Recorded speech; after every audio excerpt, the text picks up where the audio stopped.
Hey, what's going on everyone? This is Mike Kollin at MikeKollin.com.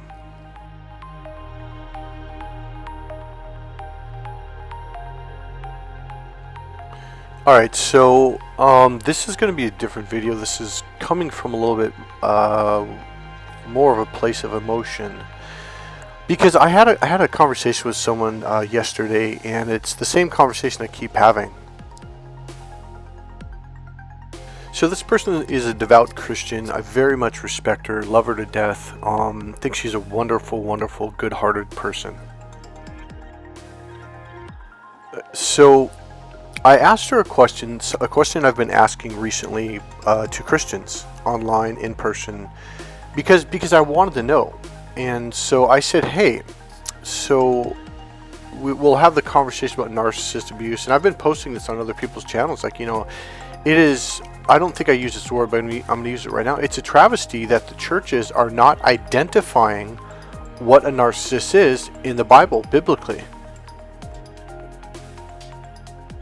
So we are at an unprecedented time where narcissist abuse is running rampant. It is through the roof. It is out of control. It is blatant. It is obvious. It's exploding all over social media, and yet the church fails to recognize it.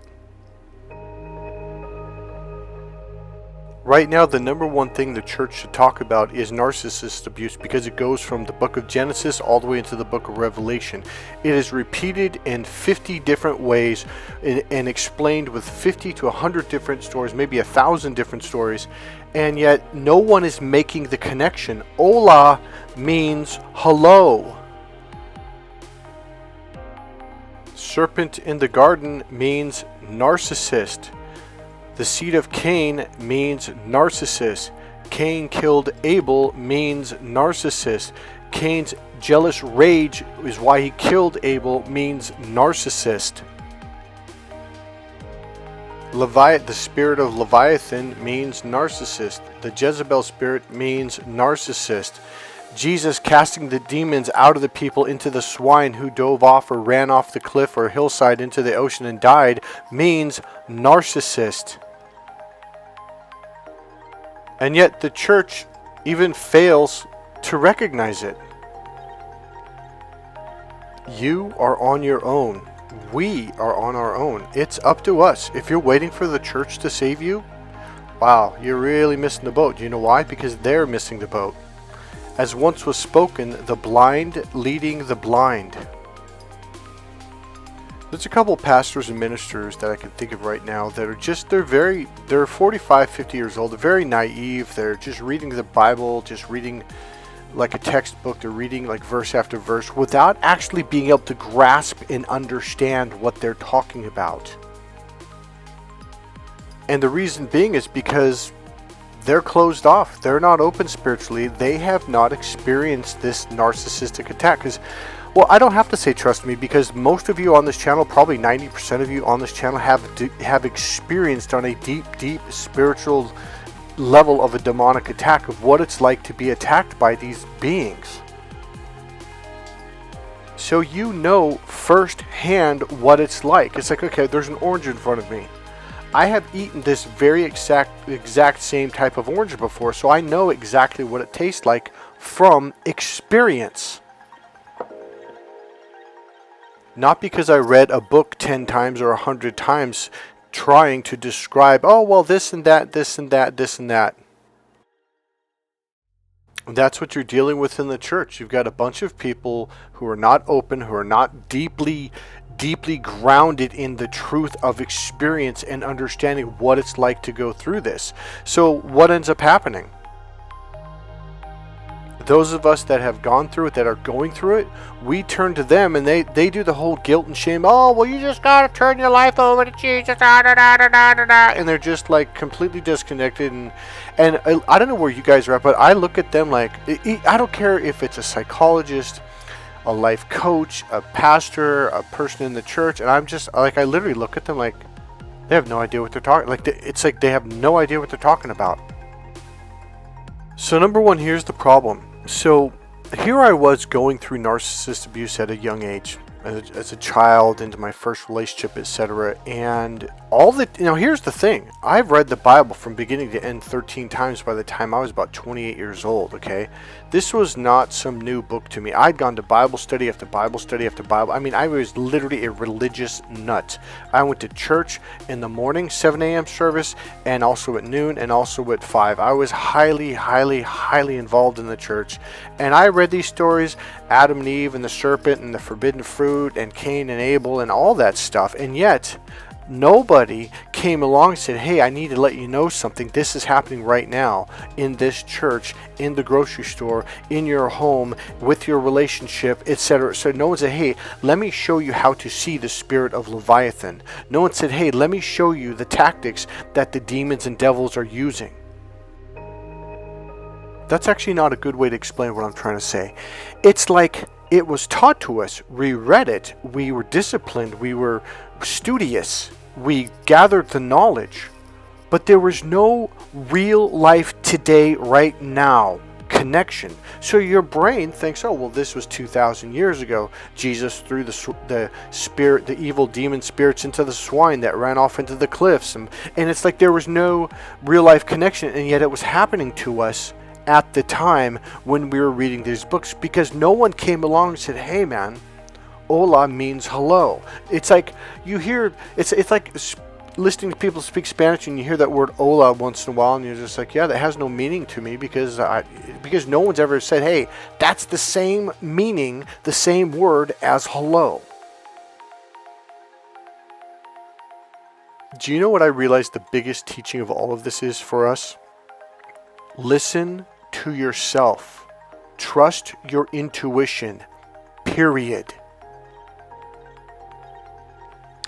There was a very well-respected pastor who I went to his church for 8 years. Loved the guy to death. I mean, we were literally, I was his sidekick. Period. Even the second pastor, the associate pastor, wasn't as close to this pastor as I was. Okay, so we started the church the same month because he was transferred in, etc. And we just clicked right off the bat, etc. We had talks 2-3 times a week, constantly had a morning meeting on Mondays for years. And he's a good man. He's a good man. So I came to him, not realizing at the time what a narcissist was, that I was dealing with someone who was a narcissist in a relationship. And I came to him once, twice, 3, 4, and it was the 5th time when I said, look, I caught her cheating on me again. Oh, Michael, you just got to put a ring on that finger and you got to marry that woman. You got to make her an honest woman. And I'm like, what in the fuck are you, in my mind thinking, what are you talking about? So he essentially didn't take it serious. He just blew it off. And I was like, at that point, I was like, I'm done. I'm done. Nowhere in the Bible does it say to marry someone like that. In fact, if I understand correctly, that's like the person you don't marry. So my point is this. When you go through narcissist abuse and you turn to these people, they have no idea what you're talking about. In fact, now here's the most bizarre part about it. You go to church every single Sunday. You go to Bible study every single week. You just meet these people in the grocery store. And they will talk about gods. They will talk about angels. They'll talk about fiery demons and fiery hell and heaven and demon attacks and all this stuff. But when you come to them on a for real level of, hey, I'm really going through this right now, they will be the first ones to look at you like you're nuts. All of a sudden, spirituality is not real to them. All of a sudden, it's a fantasy. All of a sudden, and here's why, because you're speaking in real terms. You're being for real, speaking real. They're in this, it's like they're reading a fictional book. That's what it's like to them. And that may have been at a point with you what it was like to you, because you're like, well, shit. Because when you go through this, it awakens you to, wait a minute, these people or these beings are actually here. And I'm talking about narcissists and spirit of Leviathan and all that. And you're like, they're here, they're everywhere. And all of a sudden the Bible becomes real to you. It's like it takes on life. I forget the term that Jesus used in the Bible, but it's like it becomes real. Like they used to say in the 80s and 90s, like it's a living, breathing book. So essentially what you're doing is you're going to people who are in preschool. They're in kindergarten, regardless of their titles, and they're the pastor, the priest. These are people that are literally still in kindergarten, preschool, first grade. You are the ones that they should be turning to, because you have a real connection with God and a genuine understanding of what's going on. And that's what's happening right now. You're looking around going, wait, these are the people that I thought we were supposed to turn to look for answers. No, you're the person. One thing you got to be careful of is when people add to the Bible. So they will read a passage and then watch this. Now be careful, because this one word is what a lot of people use to convince you that this means that, and it doesn't, or to convince you to believe that this means that. And the word is means. They'll say, well, they'll read a passage, blah, blah, blah, blah, blah, verse 2, verse 3, and what that means is, and then what they're going to do is they're going to tell you what they think it means, not what it actually says. And here's the deal. I have a brain. I have a heart. I have a soul. I have ears. I have eyes. I can actually read. Yeah, interesting, huh?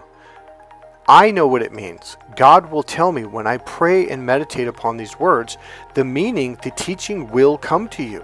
That's how it's all came to me. And I used to go to my pastor and verify, like, hey, I don't know if I'm crazy, but when I read this, this is what I'm getting from this. He goes, yeah. He goes, you're right. And I would go to the elders of the church and they're like, yeah, you're right. So here's what I'm saying. You are on a higher level. You have a much more a clearer connection, a clearer channel to God.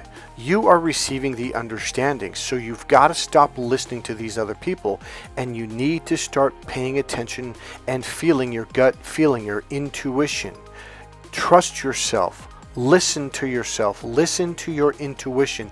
That is the lesson that you came here to the planet for. That's why you're here. It is a lifelong lesson. It's one of the, if not the number one core lesson that you're supposed to learn here. You are supposed to listen to your intuition. Trust your feelings. Trust what the thoughts that come into your mind out of nowhere.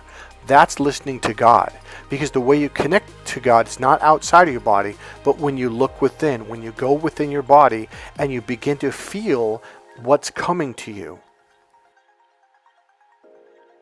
You know, the one thing that I've really been able to see for the last 5, 10, 15 years is I look at a lot of people and they're just scared.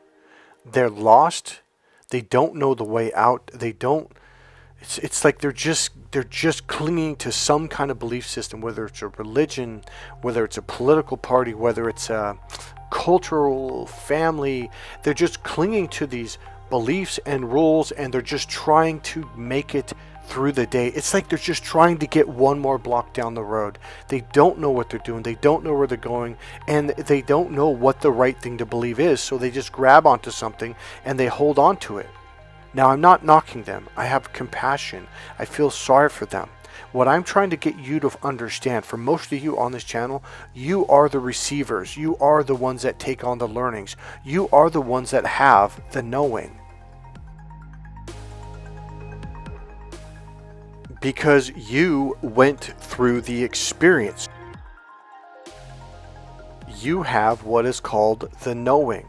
It's not a belief. It's not something someone told you so you just believe by blind faith. This is why I don't like blind faith.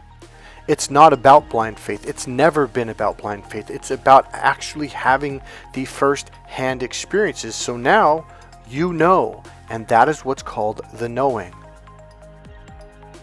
You know, in the military, in the army, the patch that I wore on my shoulder, it has a sword going up, and underneath it says "Follow me." So there's another thing, and I'm my military terms, it's been a long time, so I'm slightly off, but you'll understand. There's something that people that in our unit that were called pathfinders. Okay, these are people that specialize in going into terrain, learning the trails, learning the safe places, where to go, where not to go, and how to figure out how to get a battalion through or a platoon through this area. So they're called pathfinders. So they literally are, it's their phrase is first in, last out. So here's the deal. They go into enemy territory first, alone. It's usually Now, I wasn't a Pathfinder, but it's usually a few men to just maybe half a dozen or something. It's not a lot of people. It might even just be 3 or 4. They go in all alone into unknown territory, into scary territory, and they have to map out and figure out what's the best way to get a platoon or a battalion through this without getting killed by the enemy. They have to figure out where's the enemy, where's the traps, what are the best trails, what are the best pathways. They have to do this all on their own. And they're doing it in, number one, in unknown territory, and they're doing it while the enemy is in the area. And then afterwards, after they figured this all out, then they bring in a platoon or a couple platoons or a battalion.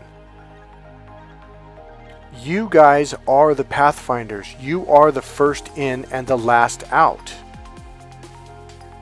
So stop listening and turning to these other people who have no clue. They're in a box. They're going to a building that has framework, that has wood, that has windows. They're literally closing the doors. They go inside and they talk about it.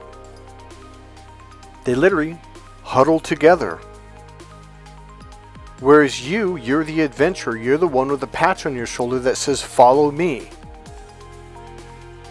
You're the one who joined up and made the choice that, hey, I'm going to join up in this troop. I'm going to become a professional at this. Even if you don't realize it, you did this before you came down to this planet. Now, here's the thing. Do Pathfinders make mistakes? Absolutely.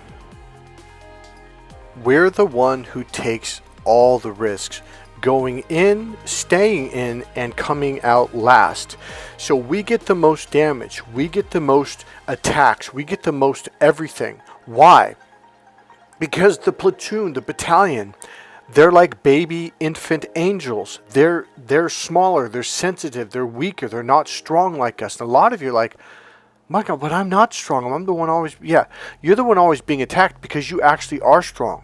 You're strong enough to feel your emotions. Those other people have completely, like, nope, screw that shit. I'm just going to go to a building, close the doors, and just read out of a book.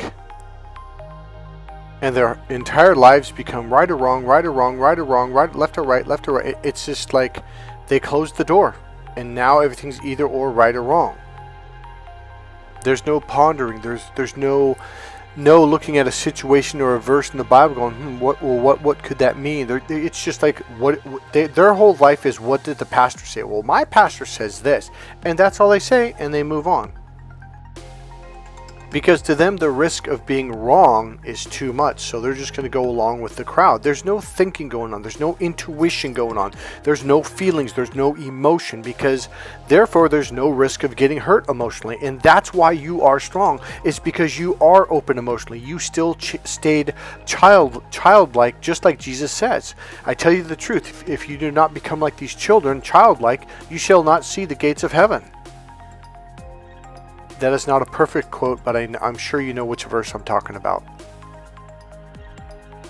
I went to my sister for some reason said, hey, you got to go see the psychologist. And I only went to see him once. I'm like, why? She goes, trust me, this guy's cool. I was like, oh, okay, whatever. But she bugged the hell out of me, and I went there, and he taught me a really cool thing. He said, Michael, he goes, do you know what a swinging Susie is? I'm like, no. And he goes, well, it's like back in the 60s, 70s, probably 80s. It was a little thing at the playground at the park where it had 3 seats, kind of like in a triangle, and you reached forward and you held onto the handle, and in the middle was a pole that went into the ground, and so you could go left or circle right. I'm like, okay. So he knew I was studying psychology in college at the time, so he understood, like I had a couple understandings of some of the phrases he was going to throw at me. So essentially, he said, you got the left brain, the right brain, then the lower brain. I'm like, yeah. He goes, well, every person has like the parent. The parent is the one that says, follow the rules, do what you're supposed to do, get up, etc. But then there's the adult that sees things in a common sense way. I'm like, okay. So the adult will discipline, will do this and do that. I'm like, okay. But then you also have a third persona or personality that is the child. I'm like, okay. He goes, your problem is you're stuck on the adult and the parent. He goes, Michael, you are serious all the time. I was like, okay. He goes, you need to loosen up and you need to sit in the seat of the child. You need to go and play and have fun and go to the beach and just laugh and not be serious all the time. He said a healthy adult is someone who knows when to shift from one seat to the other. See, there's times when you are supposed to be the parent. And then there's times when you're supposed to be the adult. There's also times when you're supposed to let go of all of that and just enjoy life and laugh and be a child again. And this is what Jesus was talking about. And this is why you are so strong. This is why those people are jealous of you and why they attack you, is because they're terrified of opening up to their childlike nature, because you lower the shield, you laugh, you have a good time, and yeah, you're a little bit more vulnerable and you can get hurt emotionally. And that's why you're the strong one and they're not. Not only that, but you can see the bigger picture. You can see how the pieces of the puzzle fit together when you do this. They can't see the bigger picture. So this is why they argue tooth and nail, like pieces of the puzzle. They argue tooth and nail about all these little details, and I'm just looking at them like, wow, you just don't get it. You're not supposed to divide the parts and argue about the parts.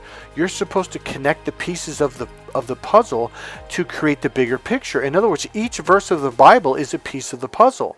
The reason why a lot of people don't understand the Bible is because they separate them, they divide them. They say, well, back in the Old Testament, the book of Genesis, it's God says blah, blah, blah, blah. And then says, yeah, but, Jesus says in Matthew, Mark, Luke, and John, verse this and verse that. So they start to compete these details when they were supposed to connect them so they could see the bigger picture.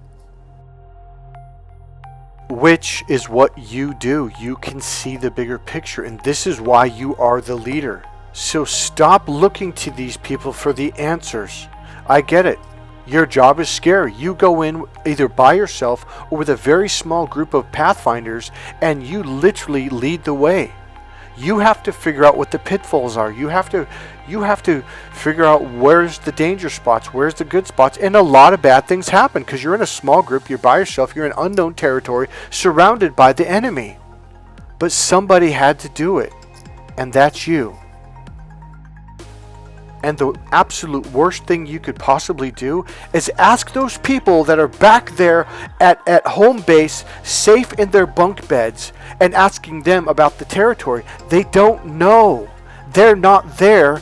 You are. You're the one who knows. So start accepting this fact and start listening to yourself. Start listening and feeling what your gut is telling you. It does it through feelings. Is it good? Is it bad? Is it excited? Is it sad? Is it scared? Like it's trying to say, hey, hold on a second here. Maybe there's some more information that we need to gather before we move forward. The more you start paying attention to it, the more you start to figure out what feelings mean what, okay? So one of the things that I had a hard time learning, but it was really because I wanted to make sure. Now I know. When my gut and my body says, hey, get out, there's something not right here. I don't sit. Now, I used to go, no, I want to find out. I realize I'm going to get hurt. I'm realizing I'm going to get screwed over. But I want to make sure that this feeling is correct. And after many times of getting hurt, yep, it was right. Yep. Now, whenever I have this really bad feeling about something, I don't need to know why. I don't need to figure it out. I just know this thing saying, hey, this is not good. Get out right now. Boom. I leave instantly. In other words, stop looking for reasons. Stop trying to justify it. Stop going, but my left brain needs to know why. Screw that. Your emotional system, your body, your right brain is saying, hey, get out of here, so just go. And you're going to be a lot better off. And here's the thing. Down the road, the information may come to you. A lot of times you're like, oh, shit. Did you hear what happened 2 weeks ago? And that's funny. I was there 2 weeks ago. And this is what happened. Like, oh. So the information will come to you eventually to verify. Here's the last part, which I've put in videos a long time, probably a year or more ago.